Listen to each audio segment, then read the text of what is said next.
the phone would ring and I'd say, Chirico, Seattle Paragliding, and I'd just hear, he's back. Oh, sweet. You used them as a leverage. I like that. You've been yonder. Again, I couldn't avoid it. I want to show you. I used to have a hairline that looked, a little bit more like that. Okay, but now I don't. Okay, now it's. All right, let me zoom in. And that's because of you. That's because of you.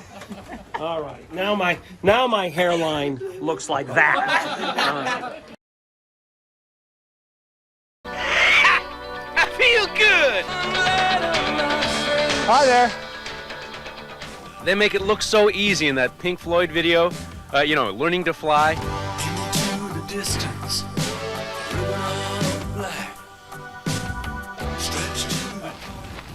Now wait a minute. No, wait. This is what makes you fly through the sky. That's the hang glider of the 90s. Well, you'll have to prove that to me.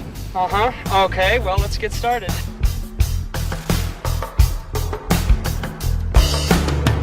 Into a distance, a ribbon of black stretched to the point of no turning back. Fly to fancy on a wingswept field, standing alone, my senses reel. Fatal attraction is holding me fast. How can I escape this irresistible grasp? Can't keep my eyes from the circling skies, tongue-tied and twisted, just an earthbound misfit.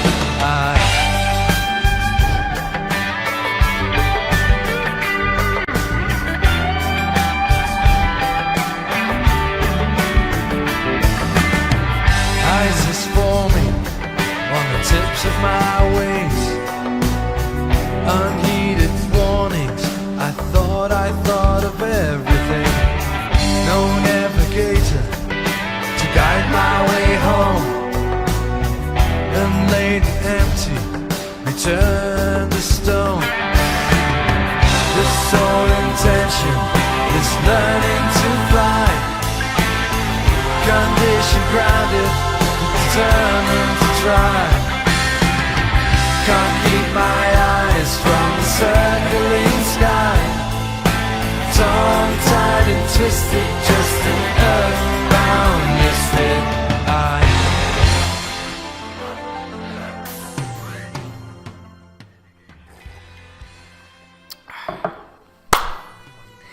I think that this is going to be one of the most entertaining, if not the most entertaining episode on this channel. In this video, you will discover the true cause of Mark Chirico's hair loss, and also you get to witness the evolution of going from zero to hero, as Mark says.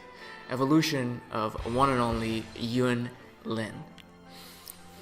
First, we'll take a look at some bloopers and some of Yun's sticking points early on, and then slowly you can see his evolution and a bunch of awesome footage. It is funny. It's just great vibes, and also it's super educational. My primary takeaway from this Chalk Talk is that power of persistence and pushing through obstacles.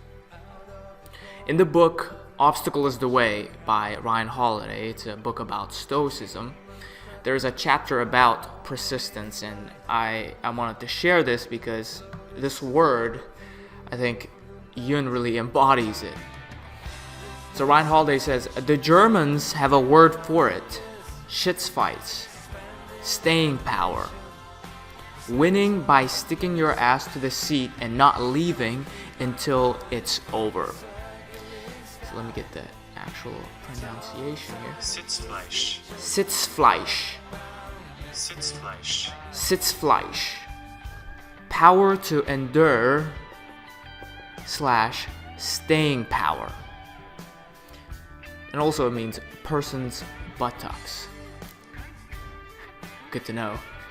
But this embodiment of persistence and consistent optimization, I think Yun really embodies that. And it's not like he had competitive unfair advantages. In some ways he was disadvantaged, right? He had a sticking point with launching, but through that he improved.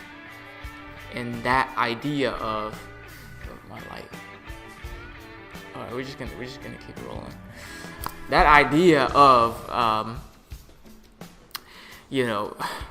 that idea of just stick with itness, like my light went out and I'm fucking sticking with it, cause fuck. Sitzfleisch. So, yeah, the idea of persistence helped him quite a lot in his journey. And actually, I had a chance to talk to Rick Hubbard after the Chalk Talk, and one of the things he said about Yun, and here's the thing, Rick is one of the OGs of Seattle Paragliding, and he actually saw Yun's evolution live. And one of the things Rick said is that Yun had a notebook, and he would write down all the mistakes he made, and the punchline was that he had a thick notebook, and we had a good laugh. But I don't know if he said this in a metaphorical way or if literally Yun had a notebook. But the point is that being conscious of the mistakes you're making and optimizing from there just a little bit, and you improve. When I had my second accident, Mitch Riley took me to the side and we had a kind of a small group discussion. We didn't have a chalk talk, but he was talking directly at me, and he said, "Look, people are calling you Yun, but guess what? Yun is one of the best pilots here." And the point he was making is that if you stick with it and get your head right and you keep showing up, you will improve, So, and I think honestly, I break the fucking scale when it comes to being the worst student of Chirico, because it's not only the problem with landing or the paragliding itself. There's layers of problems going on, in regards to being disagreeable, non-diplomatic, and just everything else. But again, hey, we're making progress here. It's a self-awareness, narcissism problem going on. But again, I'm improving. I'm taking notes. So yeah. Again, just like chess, you look at the board and you fucked up like 3 moves beforehand, but you play best to your ability and you make the best move based on your position, and see where it goes from there. So yeah, but persistence, consistency, those are my primary takeaways from this Chalk Talk. And I'm very sure that you will at least pick something up that will add on to your game of being the sexiest flying jungle cat. And yeah, you will have a good laugh or two along the way. So without any further ado, ladies and gentlemen, my Eskimo brothers, enjoy. There's no sensation to compare with this. Suspended animation, the states of bliss.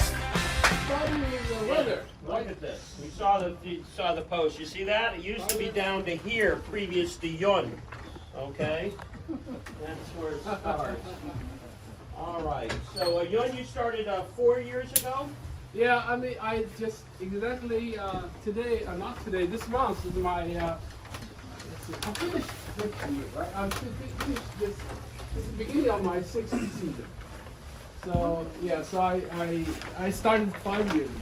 5 years ago. All right. 2017. 2017.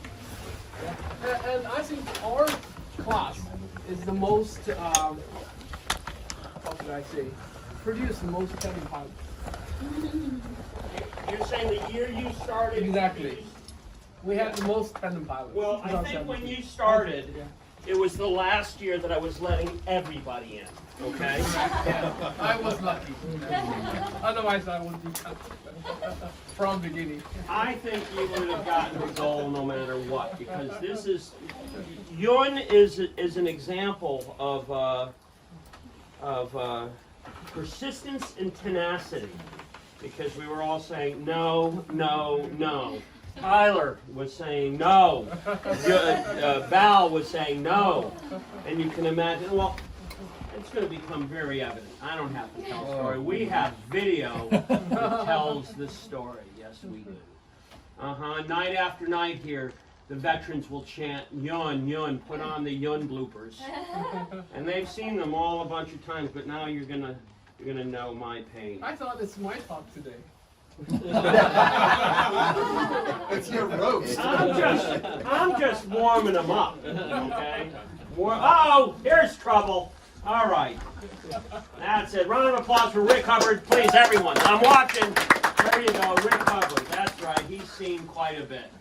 All right. So, guys, I want you to know my pain. Yeah. Mark is setting the expectation low. I'm letting you know that,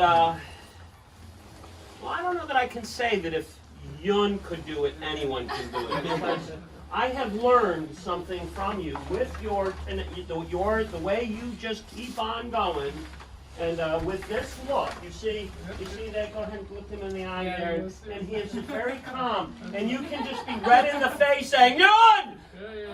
So, and when I started, I'm triple the age of Theo, right? So that's exactly. You are 53 years old. You have 2 children? 3. 3 ages. Age 26 or 7, 25, and 23.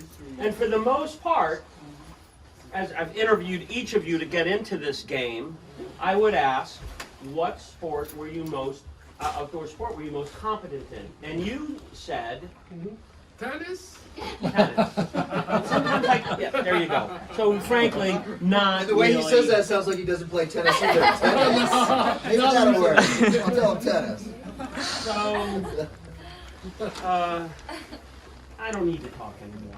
Check. This is what we went through, and this is just a smattering of what we experienced here. And Yun has always been quite forthright with his video. So here we go. This is flight 10, Yun. Strong. Flight 10. Coming in. Turn torpedo. Go, go, go. And stop. Look at the lake. Look at the lake. Go to the lake. That's it. When you say go, I just remember that.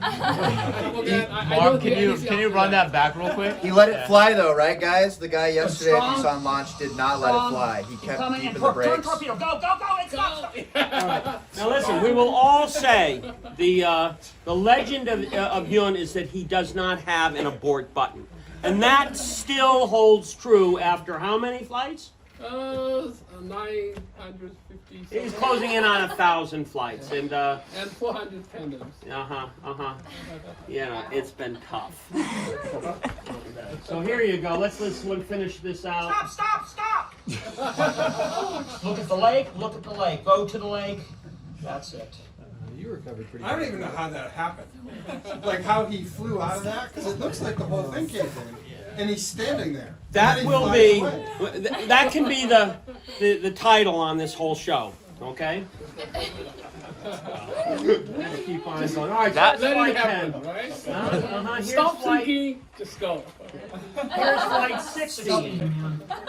Flight 16? Now realize this is unusual. This kind of sequence of performance. Okay, brake left, look at the lake, upright yourself, brake left, look at the lake, look at the lake, keep going left. That's it, look at the lake, look at the lake, look at the lake. And you did this on your hot D-Wing just like a week ago. I mean, I saw this basically. Fantastic. Yun, what were you thinking when that's happening? Where Don't think, right? Just go. Don't overanalyze. don't think, just go. Good. Lean into it more and more and more. Good. Okay, break left, look at the lake, upright yourself, break left, look at the lake, go, look at the lake, keep going left. That's it, look at the lake, look at the lake, look at the lake. It's Okay, practically you- acro on flight 15. It's fantastic. Fantastic. That is accelerated learning. Interesting. No, at that point I took the glider back. I just said, no, we're gonna give you a different glider, and I didn't have an explanation for where this little glitch in your performance was, and frankly we've all been wondering that for 800 flights.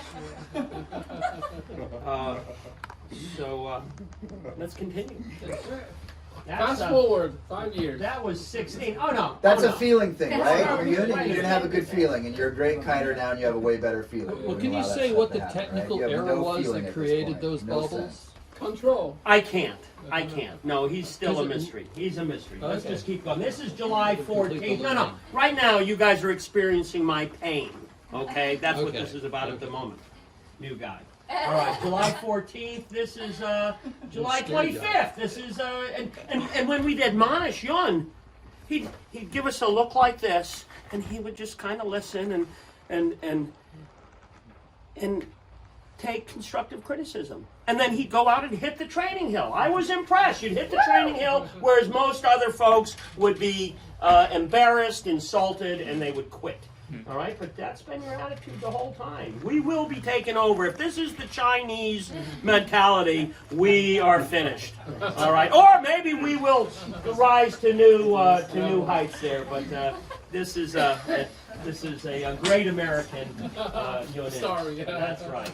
All right. Yes, a great American story. Exactly. I have learned a lot. All right. So listen. 10 days later, here's Yun.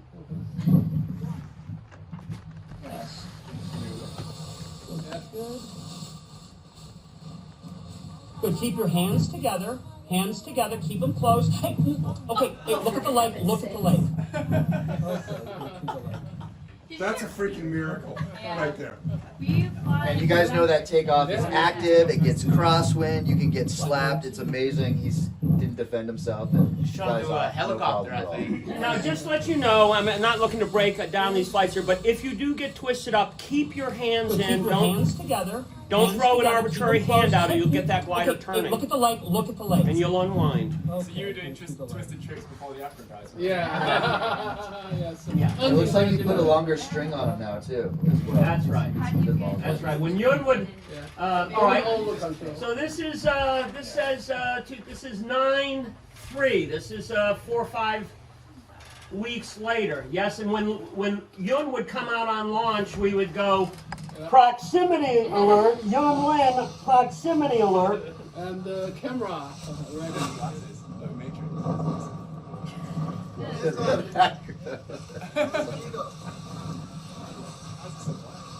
Oh, sweet. You used them as a leverage. I like that. You've been yonder.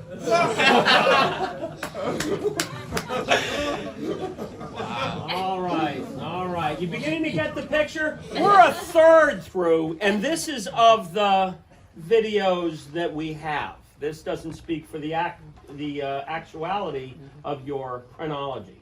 And well, all right. That's the ground. Yun, did you What's the start during springtime? Like, did you just May. go through? Yeah. I see, May. Yeah. All right. We would be skipping over a lot if we were to go to such scenes as this. This says 2016 December. Yep. Oh no, August. Well, okay, maybe this is misstated Yeah, here. that's But this important. says It's flight. important. This says I'm flight afraid. 35. Yes, Okay. August. 2017. And is this not your boots? It is. All right. Yeah. There you go. I rest my case. I rest my case. And there's your rescue tree climber, Peter Gaines, coming to get you. That gives All me right. PTSD, Mark. That Now- video just gave me PTSD. Yeah. We have we have, and in there, we'd have to go to YouTube for your infamous Muscle Rock, California blowback. Yeah, yeah. And that was not our agenda, but based on your request, we can put it back on. we can, okay, all right. And I'm going to slip just very quickly to, and there's probably a few others in there. I would get calls. Never before have I had calls from regional directors in other regions, and the phone would ring, and I'd say, Chirico, Seattle Paragliding, and I just hear, he's back.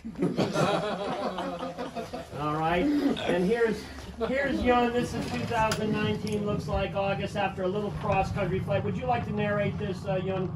Yeah, so I got bummed out, and so I turned back. Once I passed Tiger, it's southwest. I was heading Preston, and got low. I turned back. I want to come back to Tiger, and bomb out in this valley. And I was not aware there was other landing options. So I saw the parking lot. So I said I'm going to land there. And I saw one power line. As I was getting low, I saw two, but I don't have other choice. I have to make it happen. So right now you're like, I'm just going to split the difference right down the middle? Yeah. With big ears. So I believe it got enough width. I just want to put more margin, so I pulled a big ear. That's not much margin. Yeah, so I land on the tree. There you go. Round of applause for Yun. Thank you very much. Thank you very much. Can we start? Was your No. Let's go to Muscle Rock now. Wow, was Feel your- my pain. Feel my pain. That's right. was your wing okay there? This one is You have the okay. helm here. And any others you like. And then we're going to go. So listen, you can take, realize though that if you have the psychology, the tenacity, I really feel like I have learned something because Yun has risen to an exceptional level at this point, and there are so many more stories to tell. But whatever your endeavor, if you stay persistent and lower your metabolism, you might go from 0 to superhero. Yeah. So that was the Muscle Rock, and I believe it was 2018 April. Yeah. So somewhere around that time. So this was my before I finished in the first year. Nobody else was flying on this day. Yeah. So I launched 10:30. Right. There was some guy. Some locals standing there. No, I mean down there. Yeah. They're getting ready. Usually they don't fly until on time. So it's in the morning. It's not too strong. I would say 10 to 15. Yeah, Muscle Rock is a famous site. They fly there almost every day. Is that California? Yeah, San Francisco, Daly City. So fast forward, it's all good. Yeah, so I'm getting, this is good. Now, this is launch over there, right? Launch. I'm above launch. Fly here, 10, 15 miles, pretty comfortable. If I continue this way, getting over there, no problem. It's safe. And then I turned, that was a mistake. And this, I'm in a bowl, right? So the winds come from west, southwest. So it's getting accelerated here, Venturi. Yeah, see, I'm going up faster now, all right? So if I continue going this way, it's good, no problem. Are you concerned yet at this point? No, I'm You not have no aware idea, of so- any problem. Yeah, so the thing is, it's really, first is my speed bar was hard to access, right? So when I try to get it, I couldn't get it. I have to use release hand to try to get it. The second, the speed bar on this A-wing is not very effective, 83 miles at most. Yeah, so I'm kind of going left without knowing that I'm in trouble. And then, so now I'm accelerating, right? So the wind is coming this way. And then when I turn right, I realize I'm not making forward progress, right? And then I tried to get my speed bar, couldn't get it. And then later on, half minute later, I got it, but it's not effective. It's only getting adding 2-3 miles. And this wing is 28 meters, so I'm at the low end of the weight range, right? So that didn't help either. Yeah. So now I'm getting blown back, right? Getting blown back. It's not making forward progress. But I'm at the ridge altitude right now, the top of the ridge. Yeah. So now I'm getting into a little bit of panic.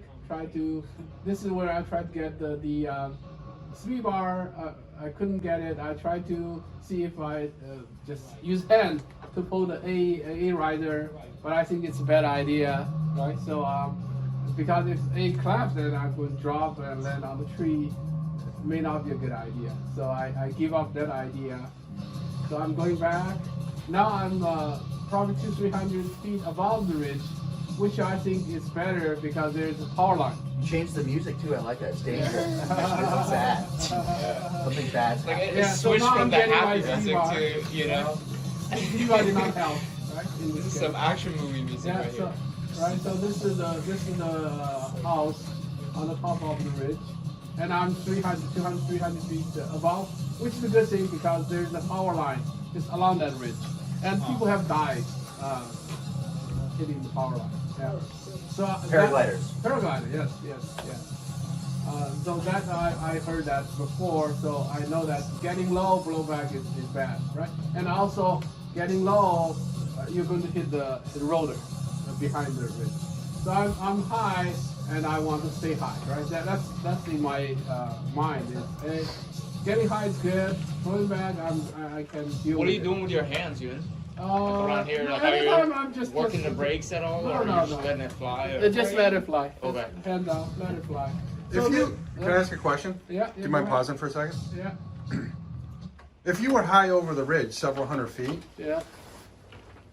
did it ever cross your mind to think about just full on running downwind and getting away from that ridge and then just going to land in the valley? Or is that a bad thought? I'm just so not here's the thing, processing? right? I don't like fly in this condition tailwind because that I might fly too fast, right? 25, 30 mile, and before I realize the landing option, I might already on the ground, right? So I rather facing the rain that give me time to think, as long as I'm not descending, right? So I'm right now I'm maintaining my altitude, and I'm facing the wind, probably 5 miles per hour. I mean, actually blowback, so minus 5 miles, right? But that give me time to think options, right? Yeah. But of course, if I get in the same condition now, I probably would think much faster and try to observe landing option behind me, right? But that time, this is my first kind of situation, so I need a lot of time to think.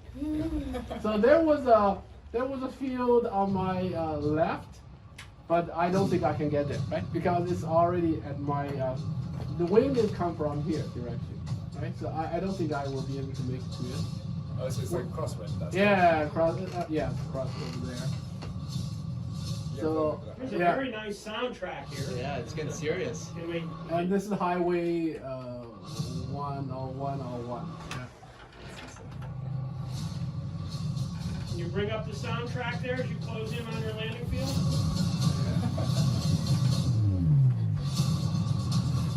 So this is all neighborhoods, right? Yeah. All around, or are you looking for a LZ here? What are you thinking? Yeah, so just find a place big enough to land.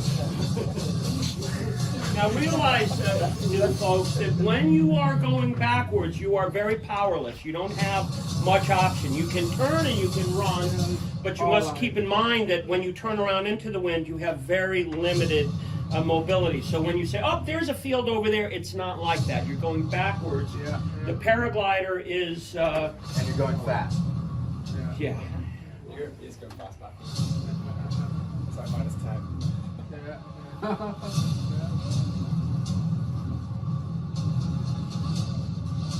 So if I get in the same situation like this, I would probably line up with Did roll. you try your rears and speed bar either at this point?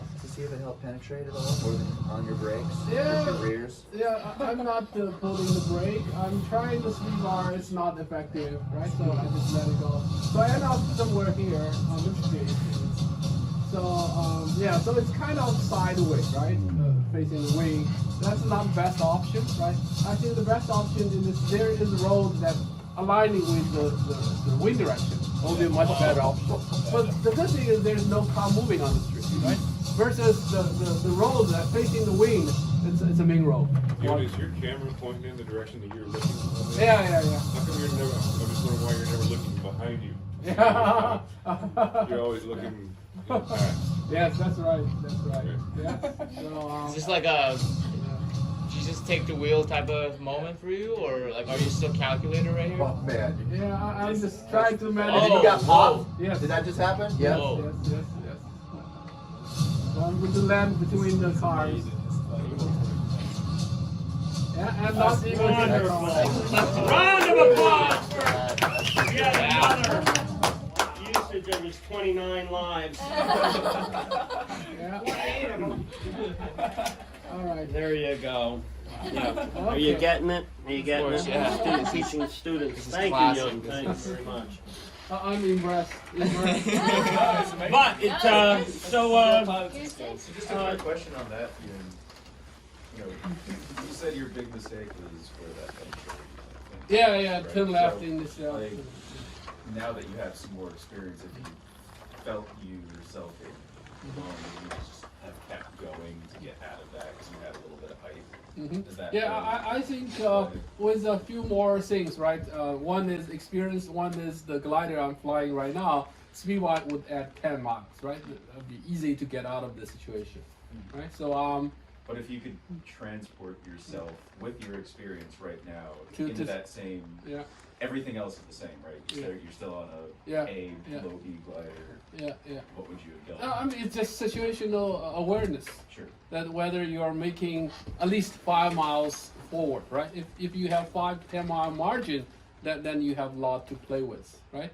And or how much speed bar can add your speed, right? So always keep that in mind. And if you are eating into that margin, right? If you fly EV or Flagler, and the EV particularly, wing can speed up in like a few minutes, right? And you start to feel that, hey, I'm not moving as fast forward. It's time to land. Get low and During that flight, you couldn't catch your speed bar at all, or no, I did, but I know that my glider, a glider, and I was at the lower end of the wheel range. Speed bar only at 2-3 miles, and Mark won't believe that. But I think that's the. No, I'm with you. That was your Alpha?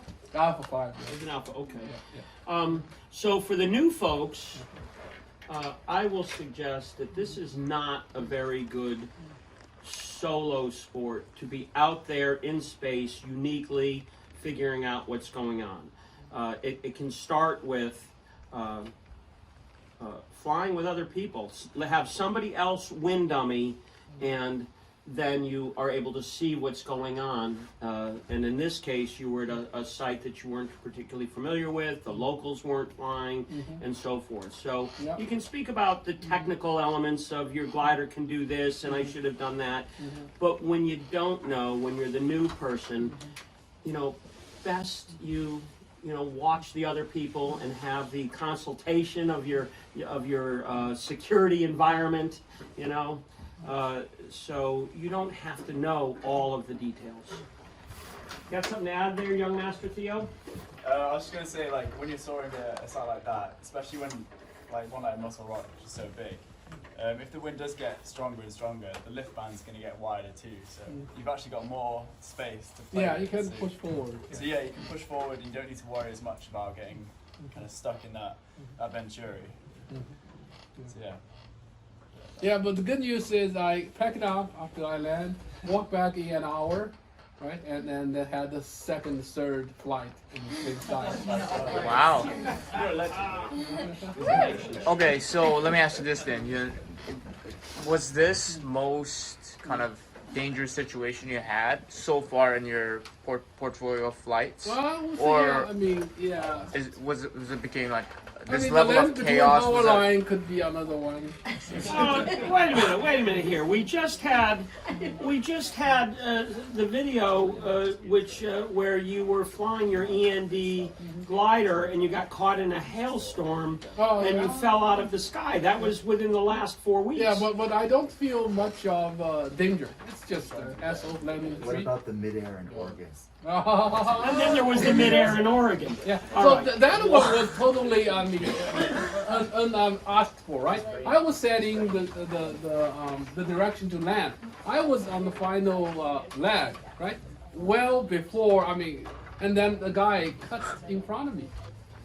Just in front of me, right? And he was below me, right? And I was going this way. Did you see that? This guy? Very good, very good. So anyways, I mean, again, I couldn't avoid I that. want to show you, I used to have a hairline that looked, a little bit more like that, okay? But now I don't, okay? Now it's... All right, let me zoom in. And that's because of you. That's because of you. All right, now my hairline looks like that. That is not. Oh, that man. is not because of me. Yeah. So, hence, each one of you were intensely interrogated. What outdoor sport were you experiencing? And in this case here, he raised 3 kids. That was it. That's, So I've done my job, my responsibility. Yes, now there you go. they're on their own. And now Yun is going for it. He has no abort button. It can be hailing up there. We have the video evidence.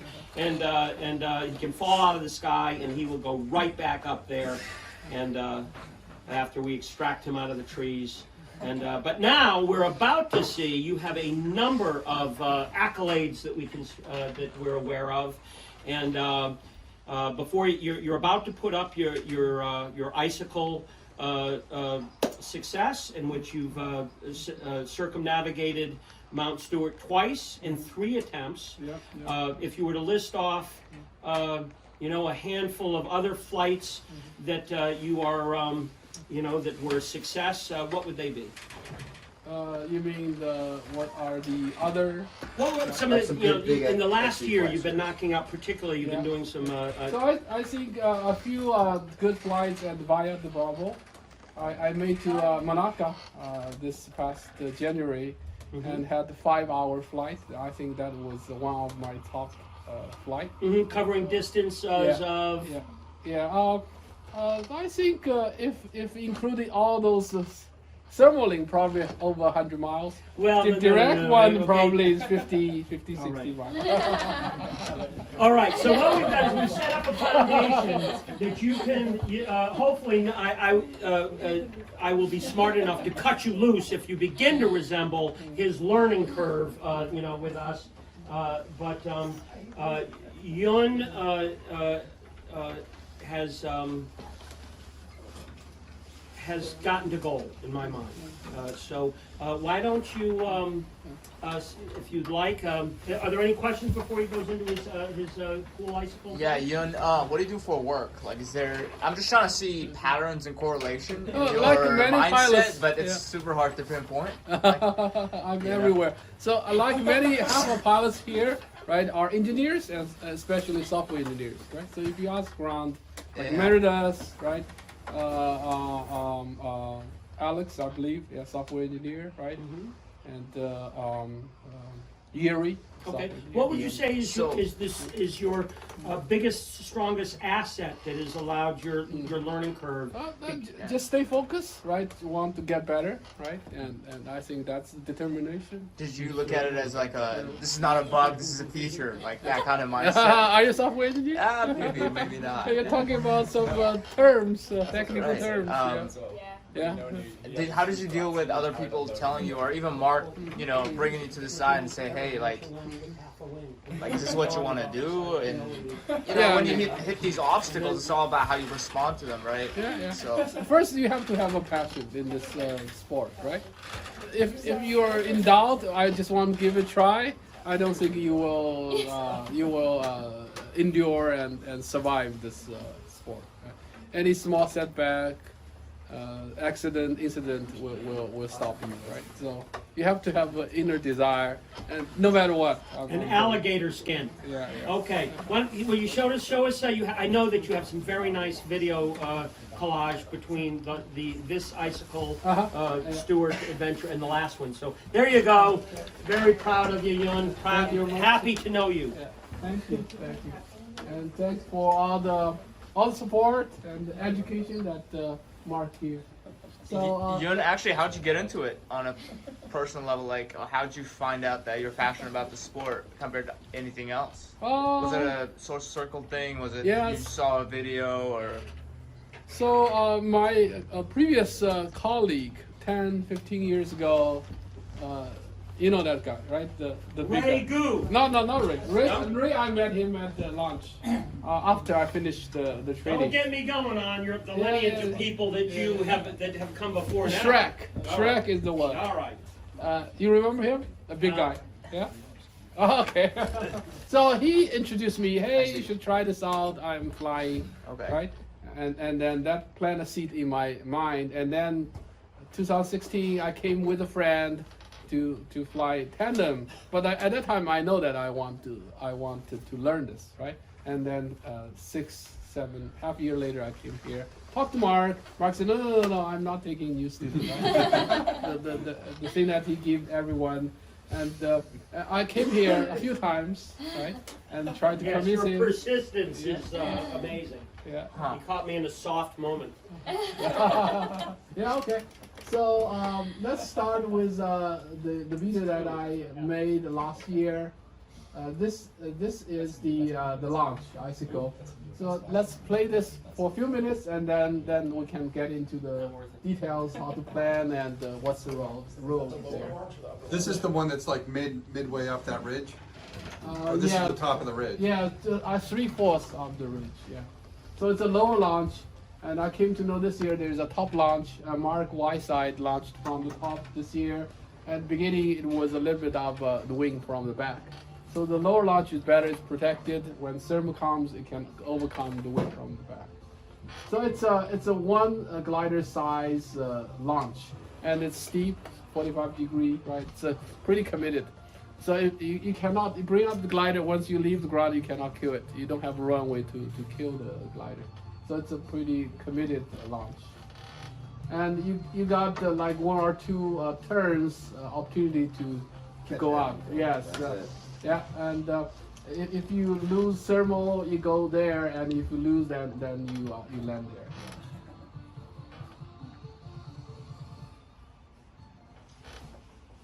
So these are a few guys launched before me.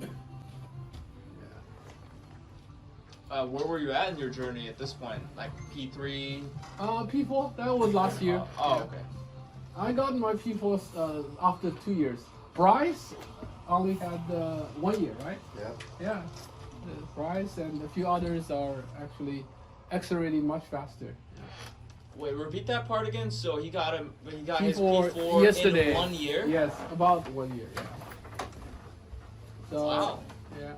It's like, congratulations. So this actually, the video consists of my 2 flights, first and second flight.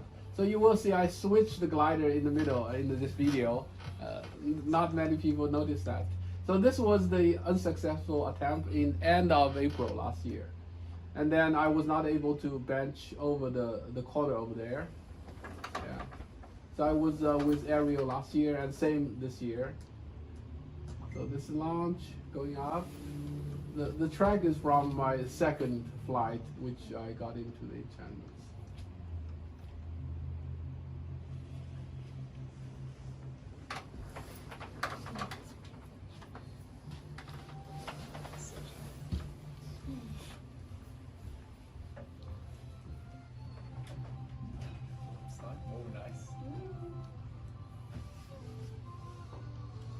They got to cloud base about 8,000 feet, and that's the time to leave Icicle Ridge, cross the big valley.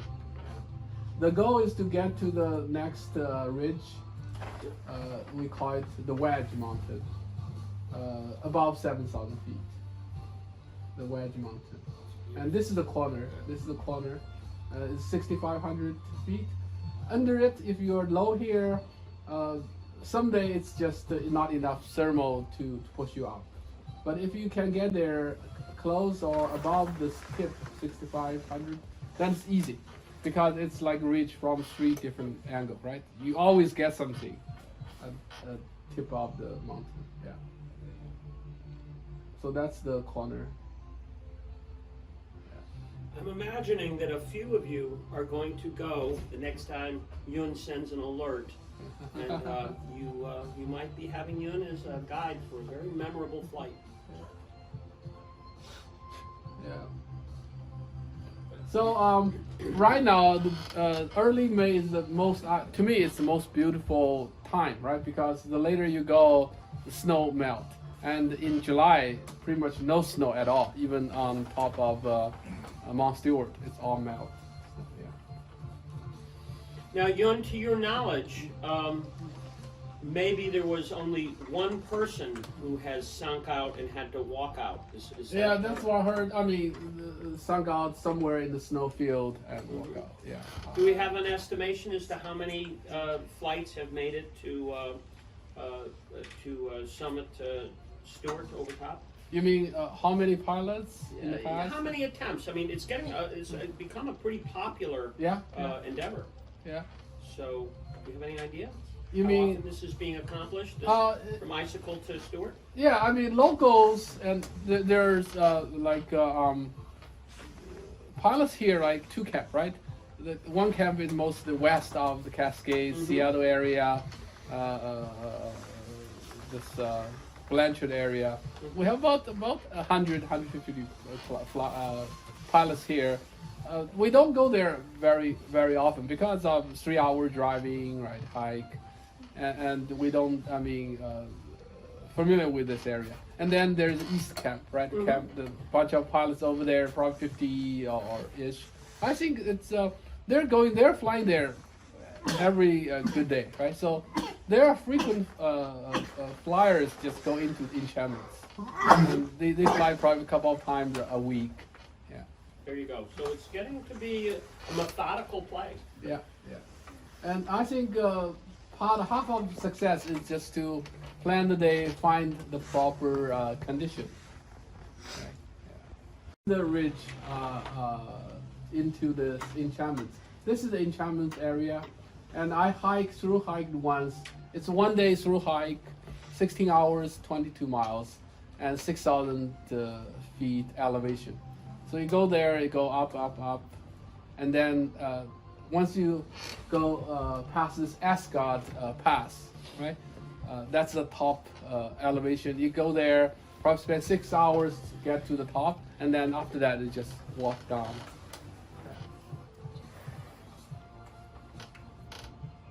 So we just fly along this ridge. If we're low, right, at the ridge level, you just fly on the upwind side. You can always get something, right? At each peak, it's pretty consistent. But if you are 2,000-3,000 feet above the ridge, then you can get into the middle section, right? And the thermal will kind of drift toward you. You just stay on top of that. So this is Mount Stewart. And beyond that, right, if it's a headwind, usually we only fly there when it's headwind so that we can come back. Once you get there, this the highest point, and beyond that, if you go further, if you don't get any thermal, then you are going to sink down, right? So, but if it's a tailwind going there, then you can continue fly to I-90, from there to Rampart. I don't know if anyone has done that, but people have done the opposite direction, launch off Rampart and fly over, right? So whether landed in Leavenworth or just continue across to Chelan, I think people have done that. Yeah. Okay, fast forward. Yeah, so this year what happened is my camera frozen. Whether it's because the battery is getting worse or the temperature was lower than last year. So when I get to into this enchantment, my camera I push it start and stop in 2 seconds, right? So but last year, battery. Yeah. So last year was better, and I was able to film pretty much the entire flight. So this is Mount Stewart. Yeah. Got close to it. That's the goal, right? That's the goal. I want to get on top of it. Yeah, this Stewart. Yeah. What kind of landing options do you have? You mean inside? Inside? No landing option. It's just go out. Yeah, come out. I mean, or you can land on those snowfield, but then you have to dig yourself out of snow. Yeah. Probably need some rescue, right? Depending on the time of year. Yeah. Usually the lakes up high are frozen Mhm. until June-ish. Yeah. So I'm just thinking if I was back there, You that's can land on crazy, lake. I would land on a lake. So are you carrying anything special in your bag for? No, like this? no. I was not planned to land there.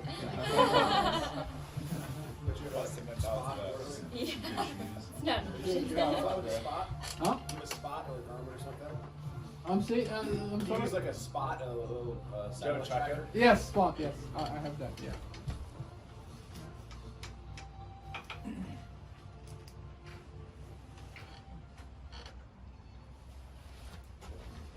Yeah, so got into the cloud base on the way out. So that was 11,500 feet.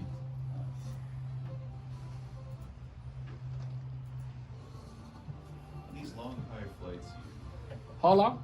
well, on your flights like this that are long, high, you keep your hands from freezing, other than wearing good gloves. This was a pretty good glove. Good glove. Yeah, good glove. And I put my sick down Battery jacket. operated? Heated? No, this one was not. But this year I had, yeah. I did not even turn on battery heat this year. And so it's not that cold. Yeah. So let's go out. Yeah, so this is the way out. So on the way out, I got to cloud base, a few thousand feet, 2,000 feet above the peak. So I just took a more direct road out back instead of following the ridge. And this year I was pretty much at the ridge level along all the way in and out. So I just followed the ridge out. You know, I don't like to take risks. Right? Yeah. So this was the LZ, right? Someone asked the LZ, where do we land? Yeah, so I'm aiming toward that backyard. And that was the, yeah, that was the, let's see, where was that? Okay. I think that was the small shack with red roof. This community is probably used to people landing there. No, the new owner does not want us to land there, so we have few other options. You can land on this road directly. I mean, yeah, there's a tree here, there. Is that lots of experience?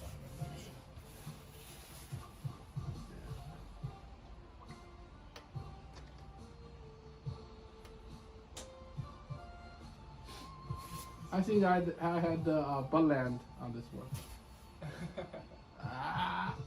Oh no! All right. So we talked Oh, you gotta about- cut it off in such an orgasmic moment.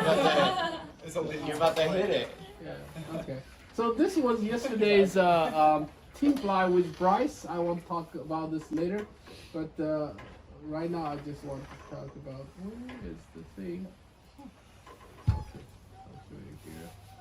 So this was this year's flight on Wednesday, right? 2-3 days ago. So we talk about the launch, we talk about the landing, we talk a little bit about the weather condition, right? So you want, this is mostly east facing, a little bit south, right? And the enchantment is inside here, it's due south, pretty much south, a little bit the east of where we launched. So we want the wind come up, not too strong, right? If it's too strong wind, then we're going to be headwind into this, and it's not going to be very good. Yeah, and also we want cloud base 9,000 feet or above, right? And the thermal is strong enough on the winggram, show you can get to 9,000 or above, right? So the wind's not too strong, wind direction. Usually the wind switch later in the day, but the launch window is between 11:30 and 12:30. You want to definitely launch before that. That gives you good 3 hours to go out, and 5 miles or less, mostly thermal. And I tried last year, end of April was not strong enough thermal, right? May, starting the beginning of the May. This year is different. This year too much rain, and Wednesday was the first date. Even locals say that first date people made to enchantment and Stewart, and we kept to see that moment. Yeah. So the usually you get good thermal in front of the launch, and above the launch, and then along this ridge. It's a little bit of a bow here, so you get thermal here, get thermal here, get thermal there, and that's what you're going to see. So that's too fast. Yeah. Right. One thermal there, one thermal here. It was strong on Wednesday. Some sharp thermals.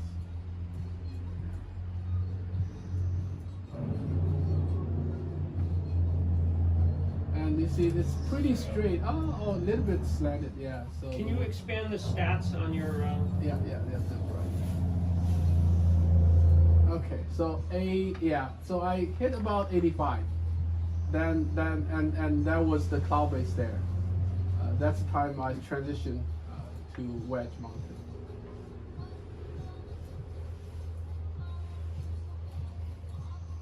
And this is Alex, right? That's the Ukraine guy, and he's flying NO3.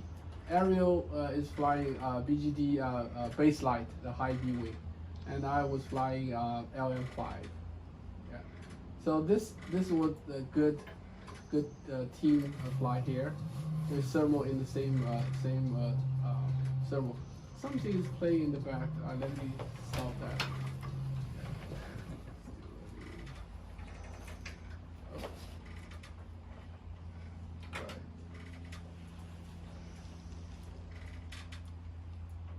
Yeah. So we were 662. It's a little bit low, and we were on different thermal. Yeah. The guy on the Enzo like got to the hill at the same height. Yeah. So and he was full bar, I believe. Yeah, Alex. Yeah. Then we got into the same thermal. Yeah. So that was the corner, right? I said earlier. This is the place. How do I? Oh, okay. Yeah. So here, right? The three ridge come together, right? So you can always find something here, and strong thermal. So let's make it full screen. Yeah.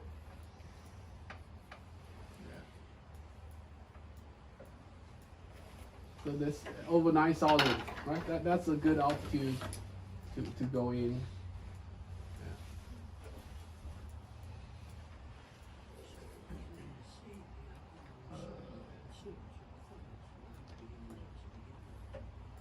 Faster.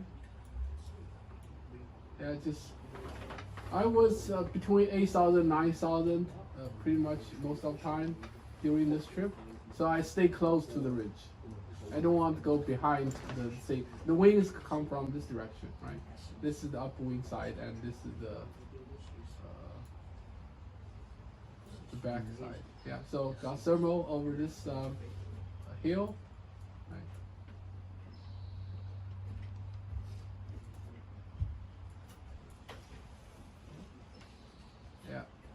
So these guys already turned around and flying back, and I just want to play on top of Mount Stewart for a moment, and I got high, the highest probably at 10,500 feet. Yeah. So this is directly above Mount Stewart. Now Mount Stewart is about 9,000, a little bit over 9,000. It looks like the drift is like going away. Coming from where you came from. Yes.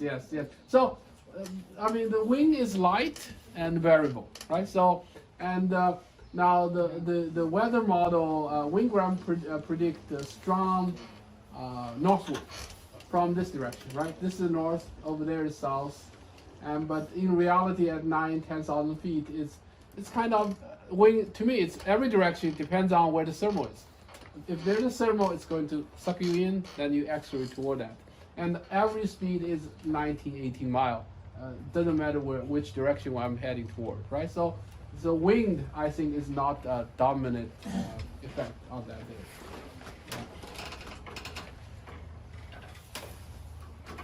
Yeah. And then I fall out of thermal, lost 300 feet there. And then that's the time I go back. Yeah. Start to flying back to where we came. Yeah. So right now, 9,000. Not really a risk. And then, as long as you're following this ridge, you can survive. You're at this ridge level, people say that you can always make back. Because it's going down, right? It's gradually going down. It's about the same as your glide ratio. Hey, Ewan. Hey. How rough is the air up there? It's pretty rough. I mean, because this one reason is because I was low and I was always stay close to the ridge, right? And as you're getting close to ridge, the thermal is strong and like sharp and so it is. A few times I have to grab. Let's see. So when I get into strong condition, I don't like to control with the brake, because with brake, I'm afraid that if I work too hard, it's going to speak, right? So I just grab the seat, and I feel, even though seat does not steer well, right, but it stabilizes the weight. I can put my weight on it. So that's just my personal feeling. Is when it's a stable thermal, smooth thermal, right? Then I use brake to steer. Yeah. But when it gets rough, the wings start to surge back and forth. I just grab the seat and hold it. Yeah. And you thermal with the seas? I mean, in those moments, I'm talking about the rough thermal. I'm in the survive mode. To prevent the glider just collapse. If I use brake, if I over control, then the glider may collapse the speed. So that's my my feeling. Yeah. Wow. Got 10,000 here. Yeah. So this is where we kind of split, three of us. These two guys were ahead of me, kind of a mile too. And here I was assessing whether I should go back to Leavenworth. I want to fly somewhere else. So I got to 9,000. That was my threshold. I said if I can get back to 9,000, then I'm going to somewhere else. Yeah, 88. Yeah. So this is the direction. I decided to go Kashmir, which is east of Leavenworth. So I was looking at this mountain ridge. I think I can get something over there. I don't want to fly too deep into mountain because it's south wind, right, according to the thing. And if I get there, I might not be able to come back to the civilization. It's shallow, isn't it? Yeah. Those mountains. So, and then I caught the good thermal here, big thing. Yeah, okay, so this thermal, you see. And at this point, the wind direction changed. It's from predominantly from east. So it's east wind, pretty slanted. Yeah. Got to 55, and then continue, and then pretty much just gradually sink down. Yeah. And How those long was your flight? 3 hours. Yeah. So from the top, these all green fields looks promising, right? But when you get low, like 2,000 feet above, you see, you realize these are all tree fruit farm, tree farms. Yeah, so you can land there, tree farms. And then, just right here. Let me slow down a little bit. So so over here, I noticed there was a nice, that is a golf course. Or driving range, so they had something to do. Yeah. But I see some putting field, and so it's good. So I decide this is a good place, and I see a restroom there. And you will see on my video. So let's do that. Yeah. So I just aim toward the restroom. Wonderful, very nice, John. Yay! Not yet. descendants. Yeah. So that was the hike. Right. So let's see where is yeah, so that's the low end of the hiking trail, a pretty shaded, beautiful trail, similar to our tiger. Yeah, and you will see, yeah, two guys. We were together, and there were three local pilots on that day. So 6 pilots launched. How's their experience level? So this guy started 2019. He was D-wing at CC wing after 2 years. So he is one of the star that is accelerated really fast. And he did not have, I didn't have heard much of his accident, right? So he said he had a small one at the beginning, launched from this thing, botched the launch, probably broke his something, and not big accident. And after that, he was very good, and never had issue, right? Yeah. And Ariel is also very good pilot, and he flew a lot. It's a full-time. He's a full-time pilot as well as a full-time employee somewhere. He does some marketing job, working on software, statistics, marketing thing. He can work in the evening. Yeah. All right, so that was the one. Yeah, so this is when I simulated with Ariel. So I couldn't catch up with Alex. He was flying NO3. He was high and fast, and I was not able to keep up with him. Me and Ariel flew together, somewhat together a few times.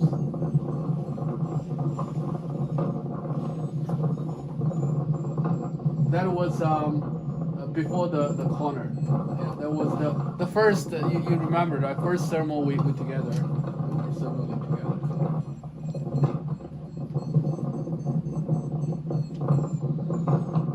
And he is flying his new wing. This wing probably only less than half a year. It's a DGT based light. Performance very good. When he is on full bar, I have to be on a little bit bar, right? Otherwise, yeah. Otherwise, he's fly faster than me. And he's young and taking risks, so he was always in the front. I saw him climbing and said, go.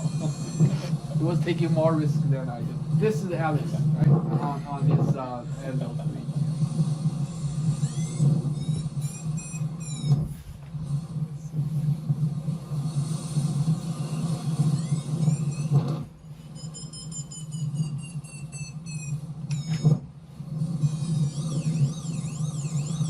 Yeah, so Rick asked question, how was the thermal there?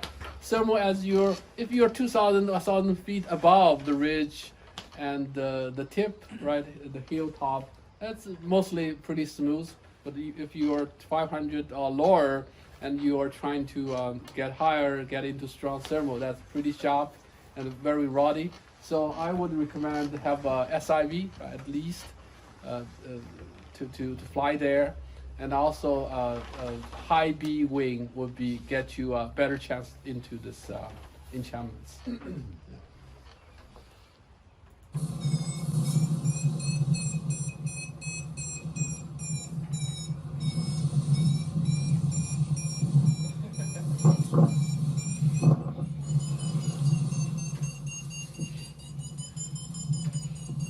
Beautiful sound. Yeah, my wing is LM5. It's old, and yeah, so not as sharp as the latest model. Probably out of trim a little bit. Has probably 100 hours on it. Well, you know where to go. I have a new set of line plan to put on.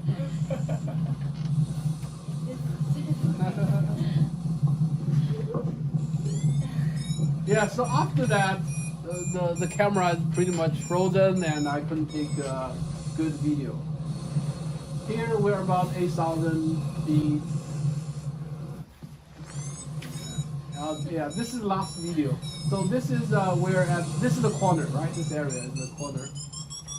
So now you can hear the thermal there. Sometimes can be strong, sharp. And and Roddy. And I was on my Sea Rider.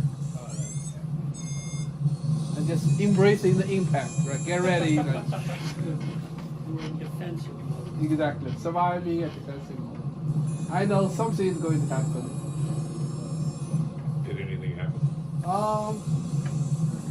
You'll see. Yeah, I mean, nothing happened, but I hit some Roddy thermal.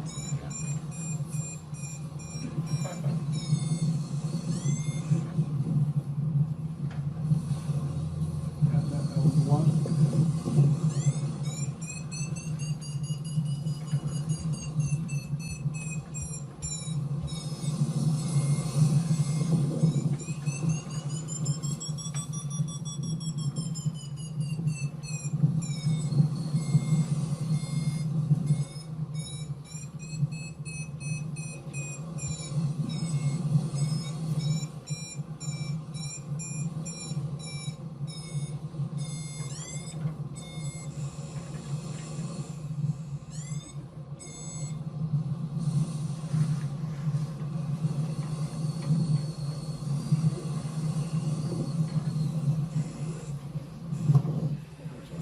He has a wrap on his brakes there. You know, you will adopt the same. You know, he's got a wrap on the brakes. Yeah, look at it.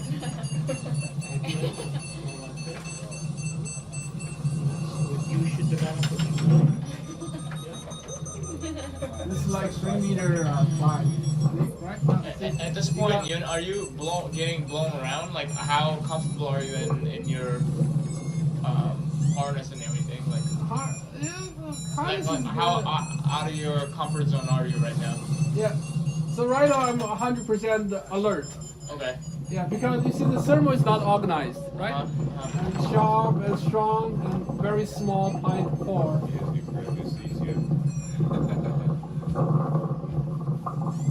But that can be said for most thermals, right? Like the closer you are to terrain, the more punchy and kind of weird it is, and then the higher you get, the nicer it is. Correct. Yes.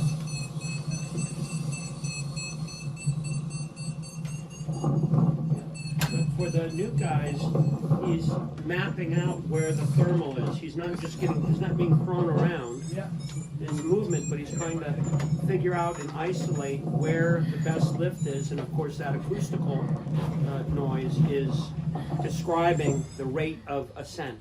So he's trying to find the center of the lift. And if this is the lift and you can get yourself to the middle of the lift and not being in the lift and falling out, that's where it's rough when you're transitioning from the lift to the seat. That's where you get knocked around. But you can be in very strong lift, and if you can isolate the center of it, it can be very smooth. If you're going up, your rate of ascent is constant. Does that make sense? It's like getting in an elevator. You get in that Space Needle elevator, that goes up at 600 and some feet per minute. At first you feel the acceleration, but once you're going up at a constant rate, you don't feel it. And the same thing is true here. So if you're good at calibrating your turn so that you're inside the one-way moving air, it can be very smooth, even if it's 2,000 feet per minute or more lift. You can be in 500 feet per minute lift, and if you're crossing the lift to sink, it can be quite rowdy. Yeah, that's right. And the higher you go, the smoother, the bigger thermal is. At the tip of the hill, the thermal usually is pretty small, and there's a few different small thermals, and you're going to be in and out. As you can see, right? The thermal was like I just passed it. I couldn't really stay inside one thermal, right? So that's why this roughness is. Yeah. But you have to stay in it to get high, and the higher you go, the stronger, smoother thermal, because all the small just coalesce, right? The small stream of thermal come together, become a bigger one. You can get days where the thermals are just really broken up. There can be like multiple cores that are really small, quite close to each other, and they haven't quite organized themselves. Nice. So like that can be like what you're explaining, especially when you're close to the ground. That's right. Yeah. Or false cores, right? We call them, or just they're kind of splintering off of a bigger one. They can. You can have like just a broken day. You can have like in the UK you get lots of broken thermals because you just don't get much sun. The energy's kind of broken up. Yeah, so I couldn't take much video after that point. This is after I coming out of enchantment. This is like 5,000 feet, and I realized the camera is back working again. Yeah, so I turned it on. This is the place, the golf course. Yeah, that's just. Is that like a singular? Yeah, yes. That's adorable. Yeah, 1.5, 2 meter per second sync. Yeah.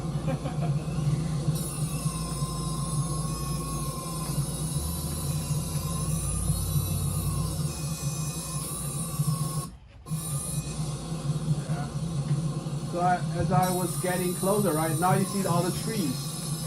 Previous looked all green and lush and good, but now you cannot land on those places. And then I noticed there's some putting field and stuff. And there's I think that's a football field over there. So that's my plan B. At this point, I'm facing like 10-mile headwind. Pretty strong wind from east. Yeah, so this is the headwind of this LZ. So fast forward. Yeah, and I got some lift in this area, got a pop. Are those trees right under you, or is it like small little crops, or? Yes, fruit tree. Oh, okay. Yeah. Huh. It could be apple, it could be cherry, all kinds of.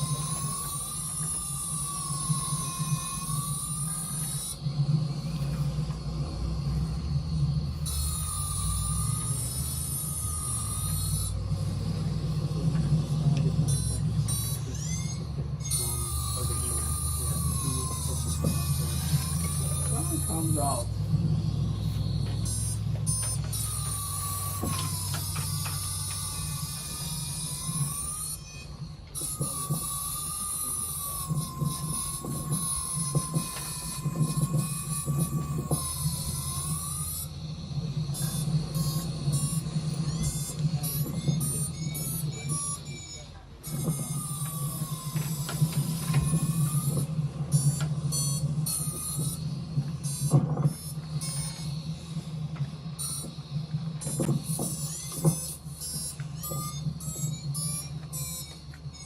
When you got your speed bar on, or is this just like how you?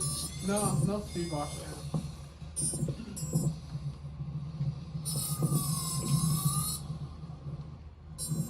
Yeah, got some lift, some kind of a little bit too high for the goal. I want to land over here. That's the bathroom. Honey pot.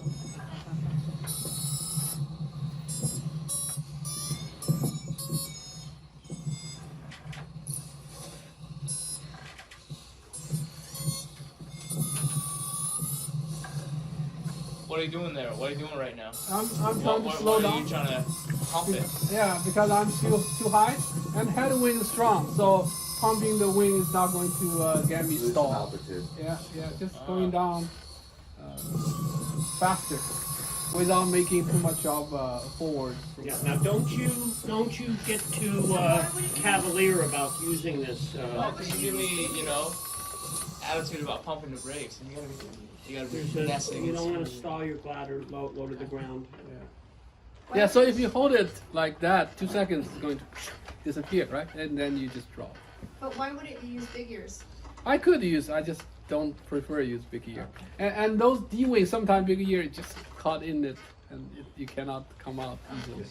Yeah, your A glider will you release the big ears and it immediately comes back as you go to B, C, and these 2-liner and 3-liner gliders. They do not recover well. Okay, well that was amazing. Congratulations, Yun. Yun, got a question. What was your, how much theory did you learn in your first year, second year? Like, what kind of, did you take SIV, any other courses? How much theory did you learn? Because, you definitely had a interesting start, right? And how much learning theory added on to your, being having that smooth growth afterwards? I read a few books at the beginning, right? And that has to, I mean, education has to translate into your own skill, right? Right. That takes time, takes practice, and takes some incidents. Yeah. So I think I know the theory pretty well, but apply to the flying, that still takes time. I believe Yun's learning methodology, it was the 2x4 process. 2x4, as in getting hit in the head with a 2x4. Would you sit over here and just very quickly, 6 minutes left to this 10:30 to noon show? I want to use 2 more minutes to have I have a bonus. Bonus material. Oh, I'm interested in Yun bonusing, and then you sit here and quickly show us what your techniques are. And Mark, real quick, as a coach, right, when you're one of your students, start hitting hurdles, like, what's your thought process? Like, are you getting concerned for? I don't want any more students like Yun to go through that, but he made good on the headaches and heartaches and follicles. See, there's no follicles here anymore. Okay? There you go. So this was yesterday's flight. Oh, why it's not moving? Maybe I should just a second. Try pressing F11 or just.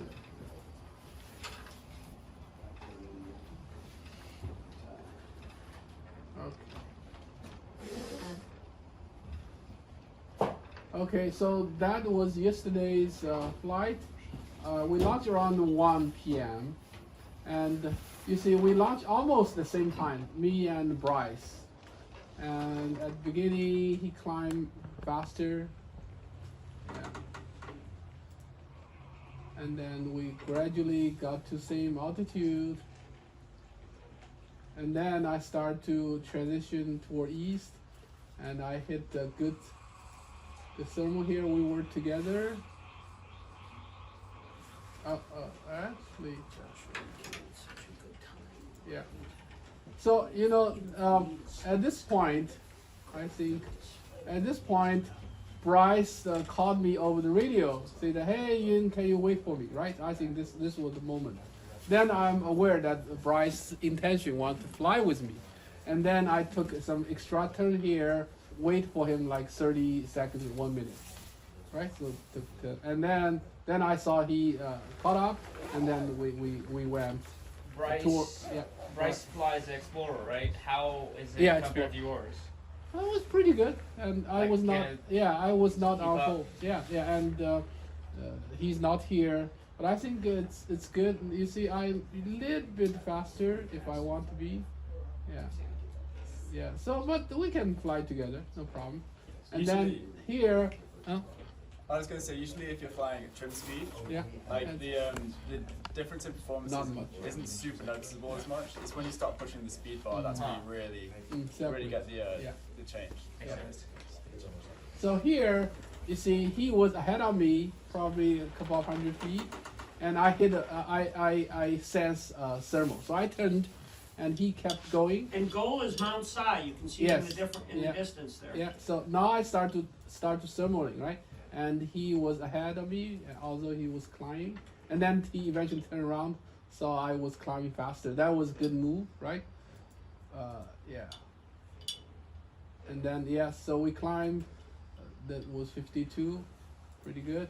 So we start to go. This time I'm a little bit ahead, and he was following me.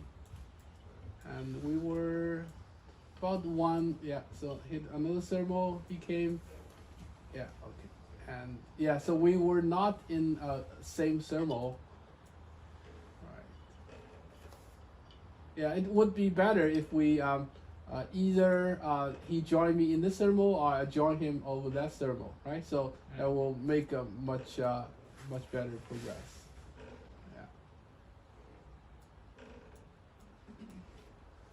Another over Rattlesnake. Yeah, that's the Rattlesnake Ridge. And then we were 37, not too bad. Got some very light thermal here. we're together, yeah. So we thermal together here, kind of drift back a little bit. And I was maintaining, he was going down. Yeah, why didn't he get the lift right there, for example? He kind of sank down, but you gained a little bit of altitude. Yeah, I think that's a small thermal. I think he probably He did fell a big out of thermal. circle. Yeah, Makes sense. yes. I would stay in tighter. And this is the point that Bryce decided to scout out LZ, right? And he was not committed as I was yesterday. 1,600 feet. Yeah. So he was aiming for landing. So now switch to my view. So yeah. Whoa, I just kept going. Yeah, you go. And this little side, Manu side, right? And I hit a thermal here before little side. That get me back to over 3,000. 26, 28, and then I transition over to Manu side where I get more lift here. Not strong when I got there, and eventually I made to top. That's great, Jan. Great.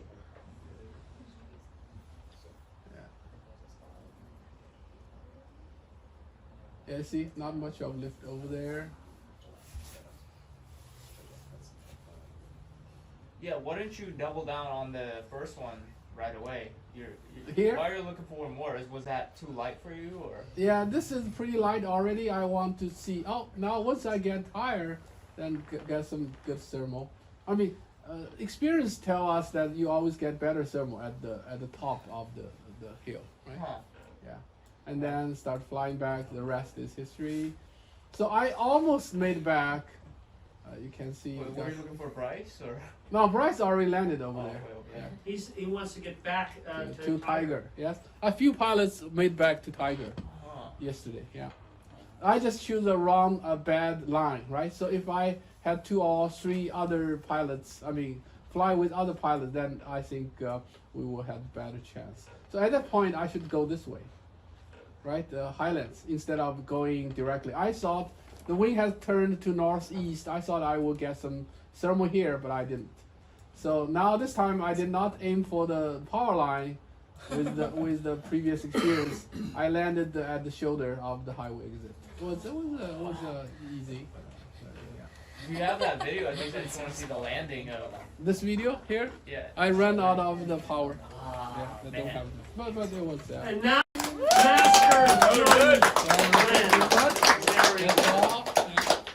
And any questions before we wrap up?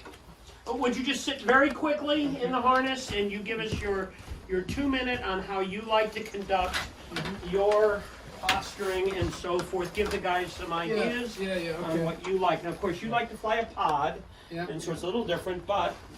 So pod will be like this, right? Pretending. So if I'm getting to strong condition, I want to grab the seat, right? And which you can actually pull yourself and rest your weight on it. Or your rear riser. Rear riser, yes. Don't grab this, right? This is bad. Because if you grab this, the wing will clap and you will not notice. Right? So grab here, this is good. And some high performance glider will have the toggle here, which make it easy, right? If you don't have it, you can grab here. Now once you grab here, what I feel is, my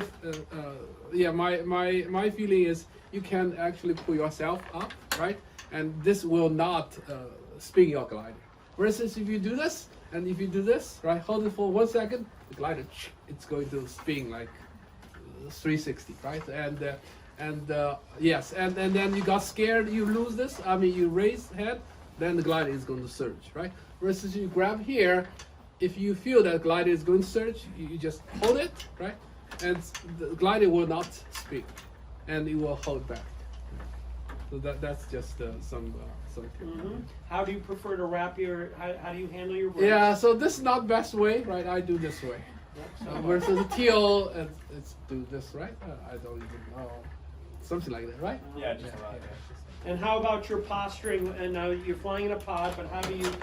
What would you say to the newbies about your preferences?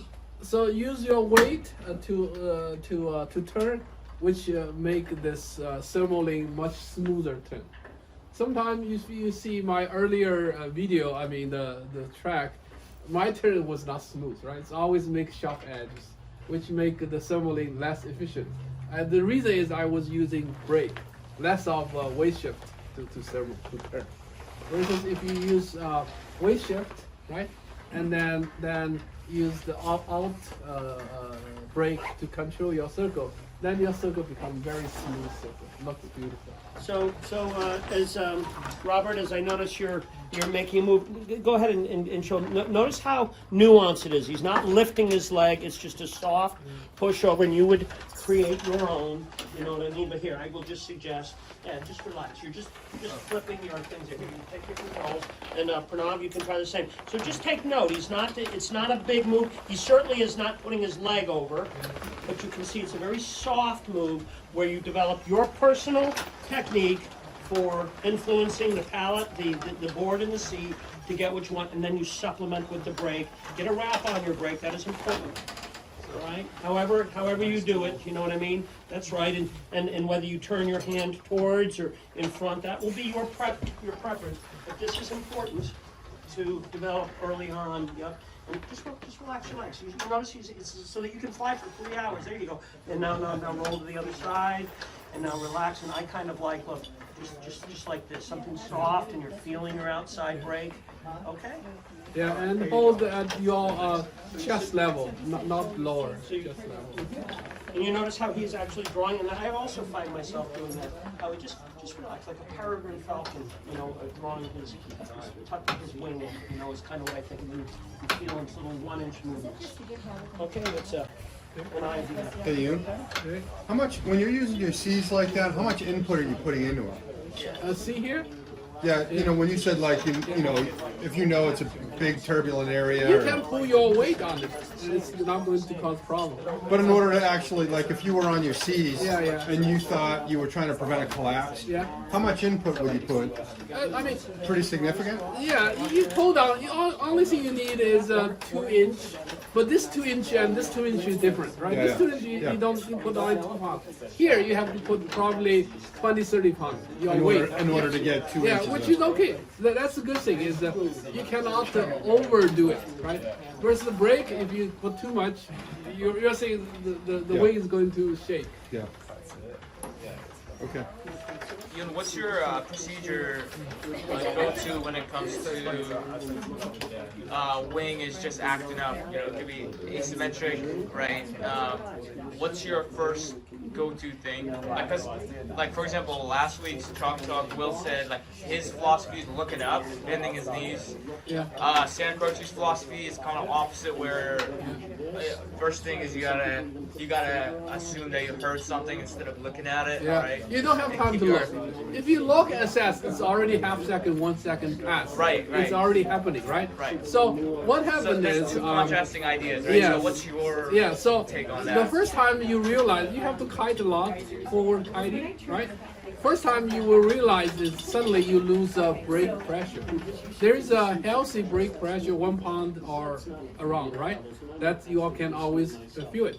And if something is going to happen, collapse or anything, right? Yeah. Suddenly you lose brake pressure.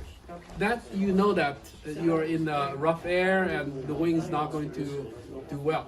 Then you suddenly you regain the brake pressure by stab it, right?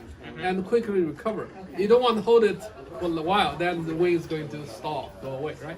So you pump it, and then you see if you still have it, right? If you still don't have a brake pressure, you do it again, right? And you do 2-3 times, it will get back, right? Gotcha. Yeah. When you stab the brakes, are you doing it now? Are you demonstrating how you actually do it, or are you exaggerating? No, I'm actually doing it. Right? So when you stab, you have to go down. That the thing aggressive. is, you don't want to hold this for more than half second.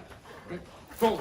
Right? Yeah. Then you feel it. It's like, are you talking about collapses? Yeah, before clap. Something. So what's happening is like you lose pressure in the front, right? But you've still got all this air in the trailing edge. Right. So you just like bang in the air from the trailing edge to the leading edge. Just reinflates it. But the reason why I asked that exactly that way, and I'm curious for both your input, is that I've been only probably using half that amount of energy.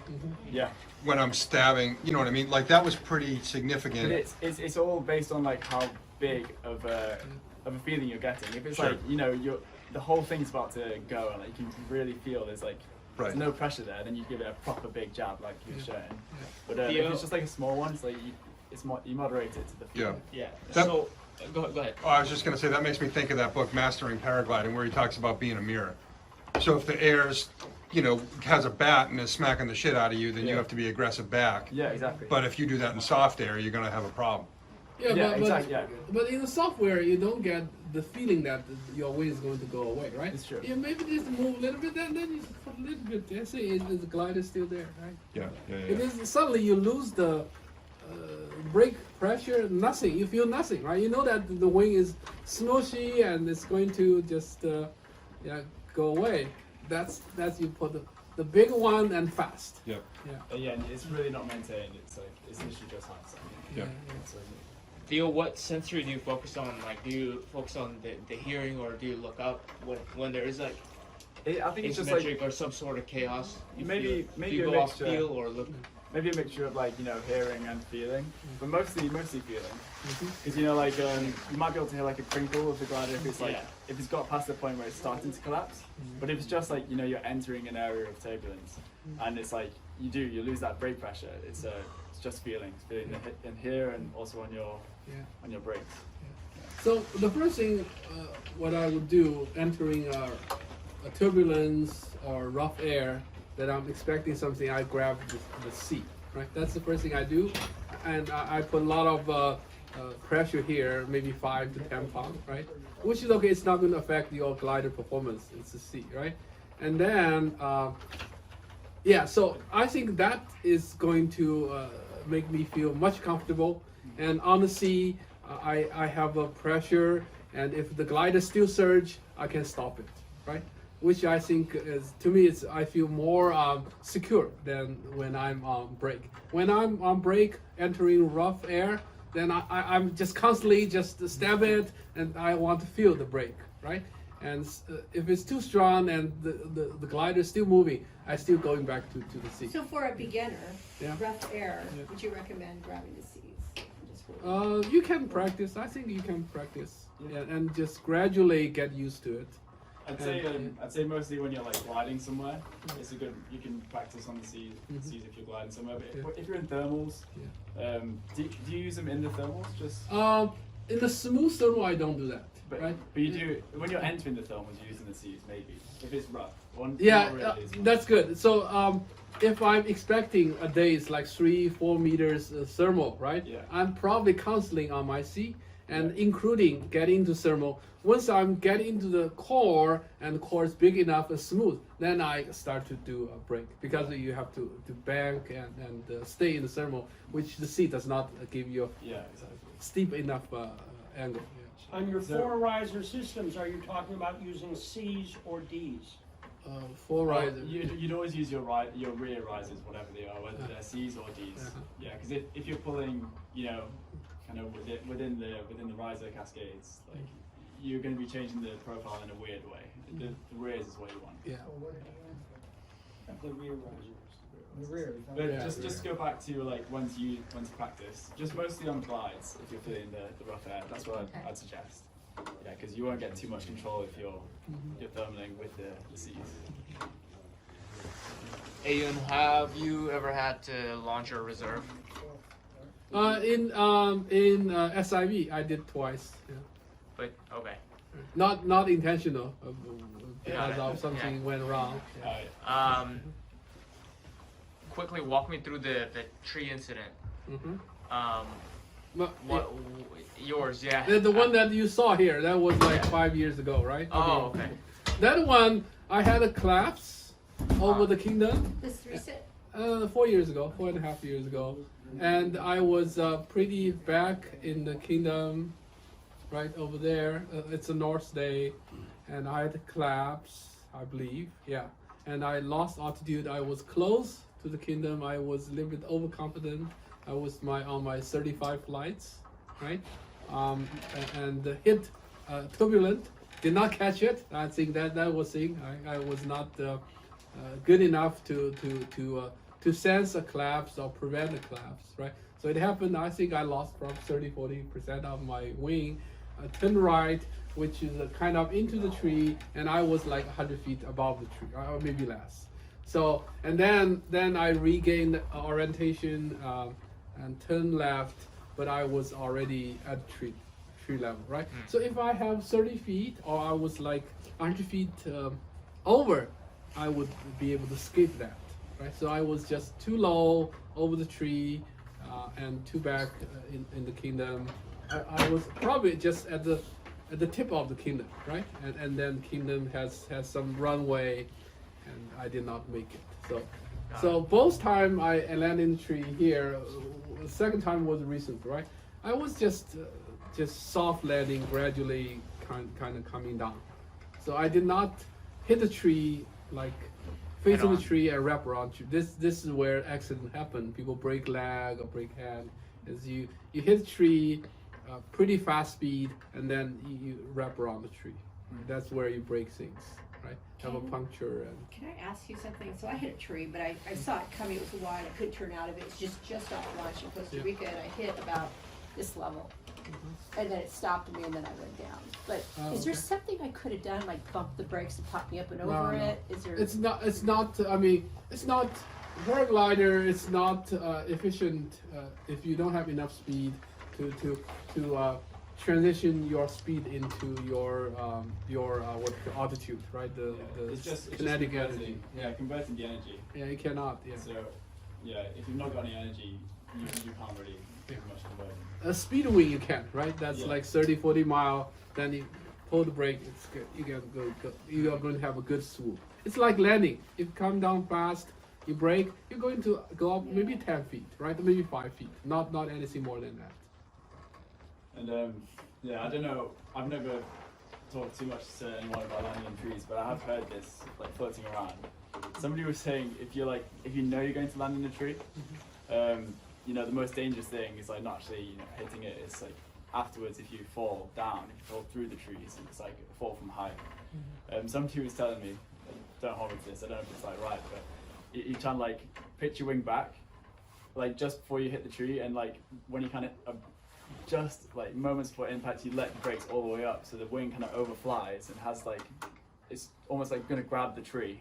So if you do kind of start falling, it's going to come under tension and hopefully keep you up. Oh, interesting. Is that a brake, and then the wing will go back, and then you fall down from the tree? Exactly. So if you try and like break it and you flare and you stall it, it's going to fall back, and if there's nothing behind you, you're just going to go like straight down. But if you let it like fly into the tree, and if you get it right, you're kind of already slow. You're just kind of letting it do this, and grab the tree and wraps it. That's what I think Will told me that after I smashed into the side of a building. I had the choice of a tree, but I went for a building instead.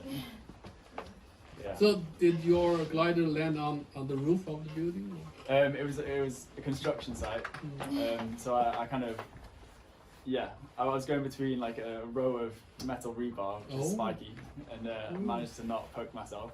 Whoa. And there was no roof, so like the glider overflew, and then like kind of grabbed one of the bars, and I fell down about 10 feet, but it definitely slowed me down. Like all my lines just went ripped themselves off, and I was just like. So it's more like an iron tree. Iron tree, was done too, right? Yeah. It's now in 3 pieces, and it has no lines. Yeah. Oh yeah. On that subject, next week, if it's looking rainy, I'm planning to do a talk in here about like just general maintenance of like glider and harness, just your kit. But if it's sunny, and we're not going up for a flight, if everyone brings their wings, we can kind of go through it all together, just to give you people like an idea of what they should be doing, kind of every 6 months or 12 months. Just kind of get into the idea of like just maintaining our kit. That's awesome. Yeah. And you might have seen Mark's video on the Telegram group. I've made a line trimming kit. So if anyone's interested, just this thing over here, it's still being finished. There we go. Still being finished. But eventually it's going to have a nice, pulley on here, and it's going to have a 5 kilo weight on the end. So I'll be able to like check the length of your suspension lines and brake lines. So if anyone's interested, it's going to be $120, and I'll do the full check and give you a little report at the end to tell you what needed to be done. Yeah. So if anyone's interested, I should have it done tomorrow. So over the next week, if you just leave your wing here and let me know, I can get to it. So what's the difference between your laser meter versus the cheap one from Home Depot? The only difference is that mine just connects to my laptop, so it just goes straight. Oh, straight communication, Bluetooth. Yeah, exactly. So it just goes straight into the piece of software to map out all the lines. Yeah. So yeah, just like a show of hands. Is anyone interested in like giving the wing like out this week? Maybe. Sorry, what? I was saying, is anyone interested in like having their wing trimmed this week? Do you need that if you have a new wing? Yeah. Do you need that, or what's the context of? So generally, like manufacturers suggest after 30 to 40 hours. That's when like most of the changes will happen. That's when your lines and material will start to like bed in. And there's actually paragliding lines aren't equal, right? There's two different main materials. There's actually three now, but the main two are like Kevlar, which is the stuff you get like bulletproof vests made out of, Right. And then there's Dyneema. And the main difference between the two is Kevlar is like amazingly dimensionally stable, but if you fold it a bunch of times and like just general use, it loses its strength faster than Dyneema. Dyneema stays stronger for longer, but it's there's more give dimensionally, so it loses its it can shrink or stretch a little bit. Got it. Yeah. So after the 30 to 40 hours, that's when it starts to have that kind of changing process. Makes sense. And so this is actually what I used to do back in the UK. I've been like trimming gliders for the last 5 years down at Aerofix in the UK's like largest. Can you service centre. always find the spec Yeah. of the lines for any glider? Yep, it's actually super easy. So you can just go online and like find all the line measurements. Some manufacturers are, they keep them a little bit, close, but you still can find you can still find them somewhere. You can even just email the manufacturer to get this information. I see. So you're just getting what it's supposed to be, and then you do the laser measurements to figure out. Exactly. Yeah, what it should be, and put it back to normal. And then ultimately, you're just adjusting those lines to bring it back into manufacturer spec. Exactly. Yeah. So the spec is, the EN certification spec is plus or minus 10 millimeters, so like an inch.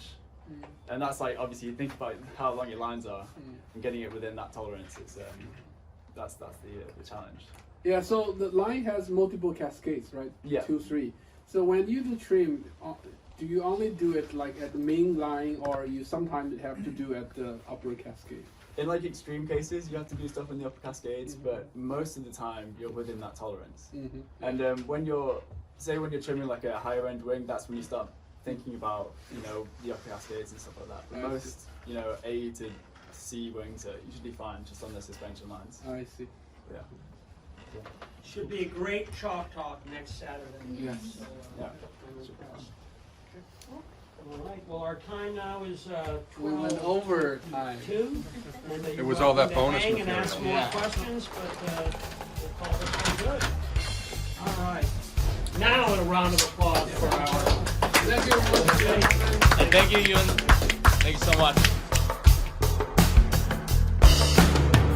Into the distance, a ribbon of black stretched to the point of no turning back. Fly to fancy on a wingswept field, standing alone, my senses reel. Fatal attraction is holding